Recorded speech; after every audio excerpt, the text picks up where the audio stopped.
screams from somewhere. 2 female voices giggle. Is there going to be a third?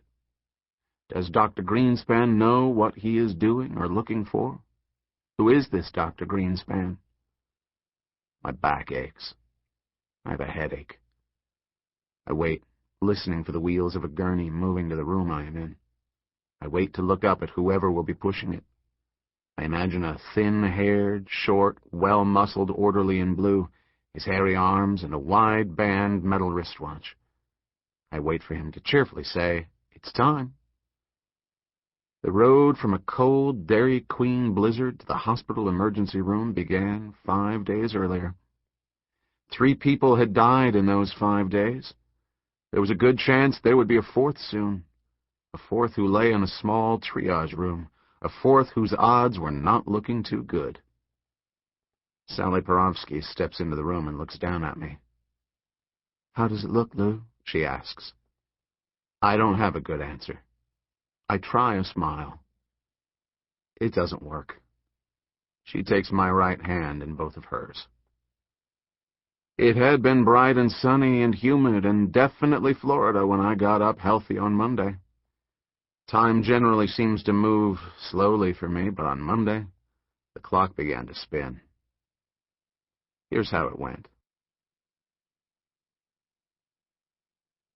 Chapter 1.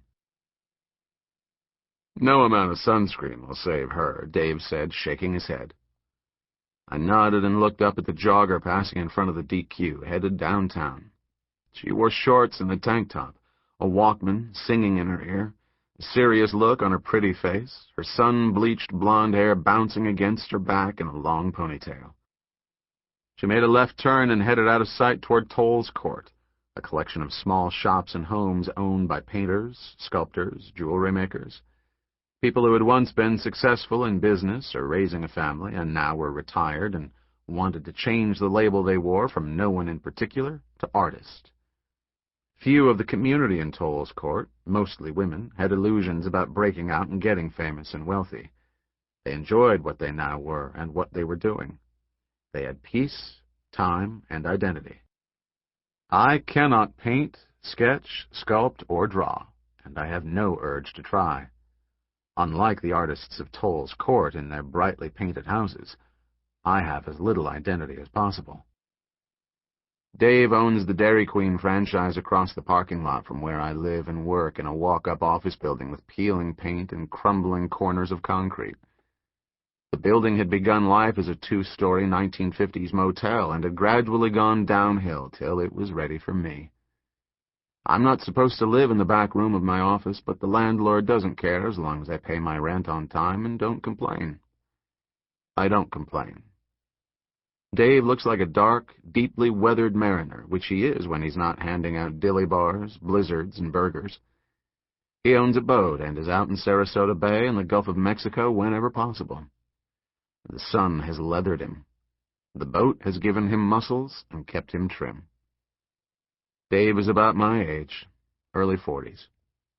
I like to think that with his face and bleached-out hair he looks older than I do, but I'm dark with a rapidly receding hairline that makes me look every minute of my age. My name is Lew Fonesca.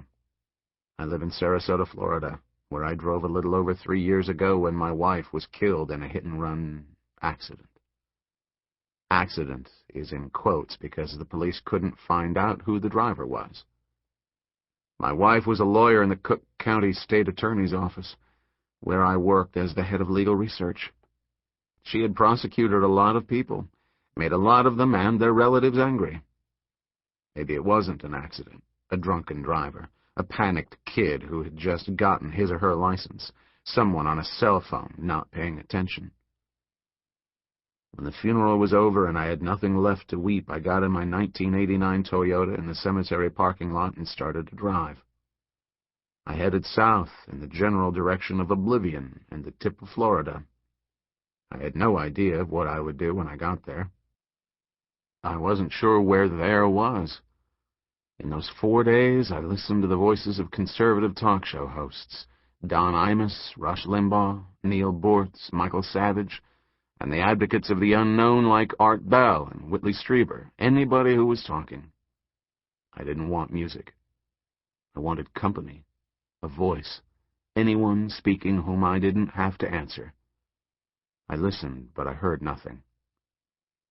My car had given out in the DQ parking lot in Sarasota. There was an office for rent sign on the office building. I sold the car for $25 to a couple of kids eating hot dogs and drinking blizzards, and made the first month's rent on the office overlooking the DQ parking lot and heavily traveled Route 301, which was named Washington Street for the stretch through Sarasota. Now I sat at the white, chipped enamel table with the sun umbrella with Dave, talking about the sun and pretty women joggers. Dave was drinking water. I was working on a cheeseburger and a chocolate cherry blizzard, my copy of the Sarasota Herald-Tribune folded on the table in front of me. The ultraviolet index, which I could never understand, was close to 10, which meant that if you stepped out into it, you'd probably die of skin cancer faster than you would of exposure in the middle of winter at the North Pole. I pulled my Chicago Cubs baseball cap down about an inch. Earlier that morning, I had biked the 5 blocks to the downtown YMCA, locked up my bike, showed my card, got my things out of my locker, and worked out. Pounding the step machine, fighting the leg weights, pumping, running, stretching muscles, straining arms and legs, pushing. I needed it. Not because I treasured my body, but because I could lose myself in the burn, the edge of physical pain, the satisfaction of starting at A and completing stages that took me through to Z, if I decided to go that far. At the end, I could feel what I had accomplished or had done to myself. It was finite. It was satisfying. When I was finished working out, I always showered slowly, the water as hot as I could take it, letting it beat into my head and body, drowning out voices, light, the world. It never fully exhausted me, though. That would have been an additional benefit. One of the many blessings or curses of Lew Fonesca was that nothing exhausted me for very long. Not working out, not working, not too little sleep or too much sleep. I had pedaled back past the Hollywood 20 Theater, the city and county buildings on Washington, past the small shops and to where I sat now, early burger and blizzard in hand, newspaper in front of me. I sat quietly digesting my burger and Dave's observation. Dave drank his water and accidentally spilled a few drops on his white apron. "My kids are coming Saturday for their annual 2 weeks," he said. "My ex is going to Guam to study brown tree snakes." "What do you do with an 8- and 10-year-old? "I'll take them to Busch, Universal, Disney. Saturday I'll take them to First Watch for breakfast. They love it. Another year or two and they'll outgrow it. Maybe." "Maybe," I said, finishing the burger and giving my full attention to the blizzard, working at the chocolate that stuck to the side of the cup, careful not to break the red plastic spoon. "Das ist Schicksal gewesen," he said. "It's fate." Dave spoke 5 languages, all picked up when he traveled in Europe for 5 years when he got out of high school over 20 years ago. Dave was a quick study with not much ambition. I didn't know what fate or whose he was talking about. "You know Christopher Lee speaks Russian and Greek?" he asked. "No," I said, finishing my drink. I checked my watch. I had an appointment I wanted to skip, but knew I wouldn't. "And Kobe Bryant speaks French?" Dave said. I didn't answer. "Kobe Bryant, the kid on the Lakers. I talked to him once on a plane, in French. Kid had a great accent. Never finished high school." Dave was like one of the radio voices that had accompanied me when I drove. Only Dave sometimes required an answer and deserved attention, which I tried to give. "You Fonesca?" a deep voice behind me said. Dave squinted up over my shoulder. I adjusted my baseball cap and turned around. I recognized him. "I'm Fonesca," I said.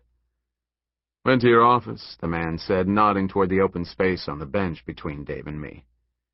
"Man up there pointed you out." I looked up at the second-floor landing just outside my office. Digger, a homeless man who used the building's restroom as a frequent refuge, waved down at me. I waved